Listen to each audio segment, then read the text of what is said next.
स्वागतम, सुस्वागतम, सुप्रभात। जगदीश सोशल मीडिया नेटवर्क में आप सभी का दिल से स्वागत। प्रतिदिन के अनुसार प्रस्तुत करते हैं स्वामी वासुदेवानंद जी सरस्वती, इनके अमृतमय वाणी द्वारा विष्णु सहस्त्र नाम ज्ञान यज्ञ प्रवचन। प्रथम नमन आपको, जय गुरुदेव। श्री विष्णु सहस्त्रनाम ज्ञान यज्ञ प्रवचन क्रमांक 190, श्लोक क्रमांक 32 और नाम क्रमांक 174। ओम त्र्यंबकं यजामहे सुगंधिं पुष्टिवर्धनम् उर्वारुकमिव बन्धनान् मृत्योर्मुक्षीयमामृतात् समस्त जन कल्याण निरतं करुणामयं नमामि चिन्मयं देवं सद्गुरुं ब्रह्मविद्वरम् शान्ताकारं भुजगशयनं पद्मनाभं सुरेशं विश्वाधारं गगनसदृशं मेघवर्णं शुभांगम् लक्ष्मीकान्तं कमलनयनं योगिभिर्ध्यानगम्यं वन्दे विष्णुं भवभयहरं सर्वलोकैकनाथम्। महाबुद्धिर्महावीर्यो महाशक्तिर्महाद्युतिः अनिर्देश्यवपुः श्रीमान् अमेयात्मा महादिदृक्। ओम महावीर्याय नमः। ओम तत्सत। भीष्म पितामह जी महाराज भक्तराज युधिष्ठिर जी को कह रहे हैं कि हे युधिष्ठिर, जो परमात्मा महामाई है, इस संसार को बनाने के लिए अत्यंत कुशल है। केवल कुशलता से काम नहीं चलता, वो महोत्साही भी है। सदैव उनमें उत्साह रहता है, ये करो वो करो, ये करो कि वो करो, उत्साह भी है। और उस उत्साह को बढ़ाने के लिए उनके पास महाबल, बलवान भी बहुत है वे। और फिर इतना ही नहीं, बलवान तो है ही है, कहते कि महाबुद्धिवान, महाबलवान है और महाबुद्धिवान भी है। बल है और बुद्धि ना हो तो। अब जिसके पास जो महामाई है, महोत्साही है, महाबली है, महाबुद्धिवान है, ये सब कुछ ठीक है, लेकिन उनके पास महापराक्रम होना चाहिए कि नहीं चाहिए? होना चाहिए। नहीं तो 5 शस्त्र उसके पास है, महामाई, महोत्साही, महाबली, महाबुद्धिवान, ये 4 चीजें उनके पास है, लेकिन पराक्रम करने की इच्छा ही ना हो, आलस में पड़ा रहता है, प्रमाद में पड़ा रहता है, केंचुओं की तरह जीवन जीने लगता है, आंख बंद करके पड़ा रहता है। अजगर करे ना चाकरी, पंछी करे ना काम, दास मलुका कह गए सबका दाता राम। भाई ऐसा जीवन जियोगे, महापराक्रम नहीं करोगे तो कैसा काम चलेगा? तो इसलिए उसको महापराक्रमी भी होना चाहिए, महावीर्य। इसलिए भीष्म पितामह कहते हैं कि भगवान महावीर्य भी है, महावीर्य। भाष्यकार महावीर्य का अर्थ करते हैं महान पराक्रमी। आप देखो, महत् उत्पत्ति कारणम अविद्या लक्षणम वीर्यम अस्य इति महावीर्यः। संसार की उत्पत्ति के कारण रूप अविद्या भगवान का महान वीर्य है। इसलिए वे महान वीर्य है। वीर्य के अनेक नाम होते हैं, जैसे शुक्र, तेज, बीज, रेत इत्यादि। यहां पर आचार्य श्री वीर्य का अर्थ अविद्या करते हैं। क्या? अविद्या। जैसे वीर्य से गर्भ निर्माण होता है, वैसे ही भगवान के वीर्य से अर्थात माया से या अविद्या से यह संसार रूपी गर्भ तैयार होता है।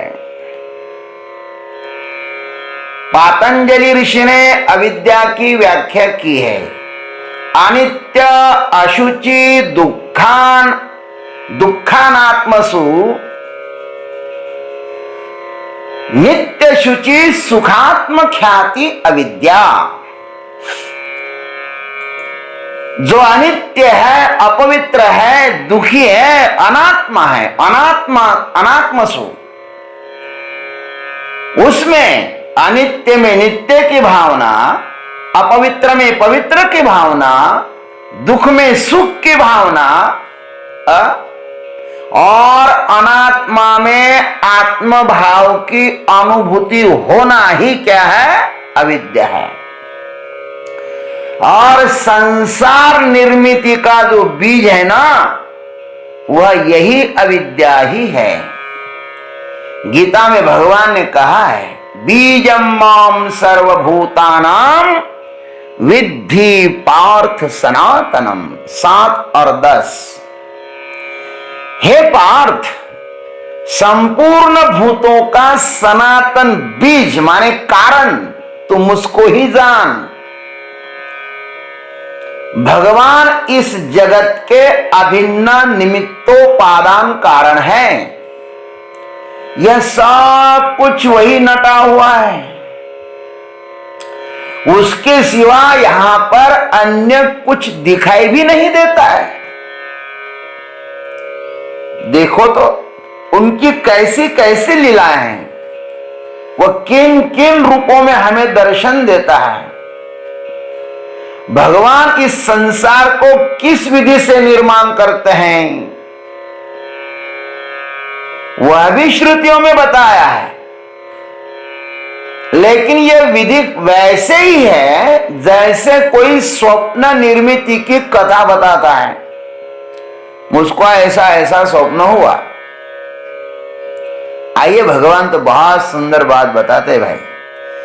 मम योनिर्महद् ब्रह्म तस्मिन् गर्भं दधाम्यहम् संभवः सर्वभूतानां ततो भवति भारत। सर्वयोनिषु कौन्तेय मूर्तयः संभवन्ति याः तासां ब्रह्म महद्योनिः अहम बीज प्रदः पिता। भगवान कहते हैं, भारत, मेरी महत ब्रह्मरूप मूल प्रकृति इस समस्त भूतों की योनि है। योनि का अर्थ है उत्पत्ति स्थान है, और मैं उसमें जीव रूप गर्भ को स्थापन करता हूं। उस जड़ चेतन के संयोग से सब भूतों की उत्पत्ति होती है। हे कौन्तेय, सब योनियों में जितनी मूर्तियां अर्थात शरीरधारी प्राणी उत्पन्न होते हैं, उन सब की मूल प्रकृति अर्थात गर्भाधान करने वाली जो मूल प्रकृति है ना, वो माता है। और बीज को माने जीवात्मा को स्थापन करने वाला पिता मैं ही हूं। माने प्रकृति माता है और मैं पिता हूं। क्या बढ़िया सुंदर कल्पना है। आप देखो तो सही, इन बातों पर यदि आप विश्वास रखते हैं, यदि आप इसको जानते हैं, तो आप संसार के सभी झंझटों से मुक्त हो जाएंगे।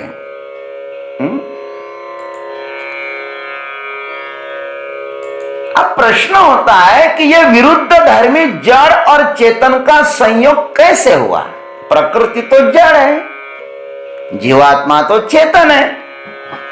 और वह कौन करता है इनका संयोग? यह जो करता है सो अविद्या है। ये सब अविद्या का खेल है।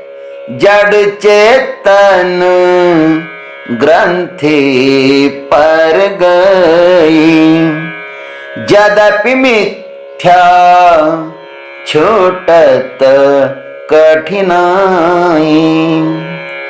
शास्त्रों में इसे मिथ्या इसलिए कहा है कि यह अनिर्वचनीय है। इसे सत्य भी नहीं कह सकते और असत्य भी नहीं कह सकते।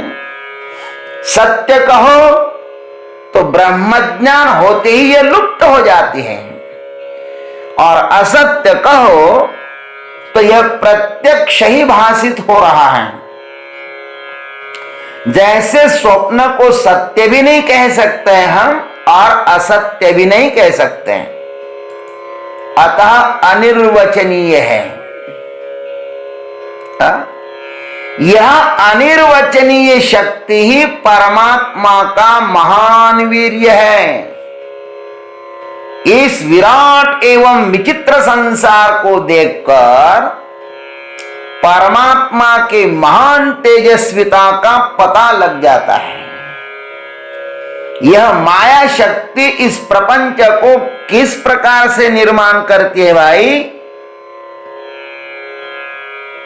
यह प्रश्न जो है ना, यह उस परमात्मा की कृपा के बिना समझ में नहीं आती। यदि आप चाहते हो कि सृष्टि कैसी निर्माण होती है, तो परमात्मा का तो भजन करना ही होगा। भगवान की माया को जानने की अपेक्षा उस मायावी परमात्मा को जानने की चेष्टा करनी चाहिए। प्रकृति को कहां जानोगे, और जानकर के करो भी क्या? प्रकृति को जानने की अपेक्षा इस प्रकृति के बहाने जिसने संसार निर्माण किया है, उस परमात्मा को जानो। और वही मायावी ही माया की यथार्थता बता सकता है। भगवान की माया को भगवान के अतिरिक्त कोई अन्य बता भी नहीं पाएगा। इसलिए आइए, हमारा जो महावीर्य नामक परमात्मा है, हम उससे प्रार्थना करते हैं कि हे प्रभु, हमारे भीतर भी महावीर्य, महापराक्रम स्थापित कर दो।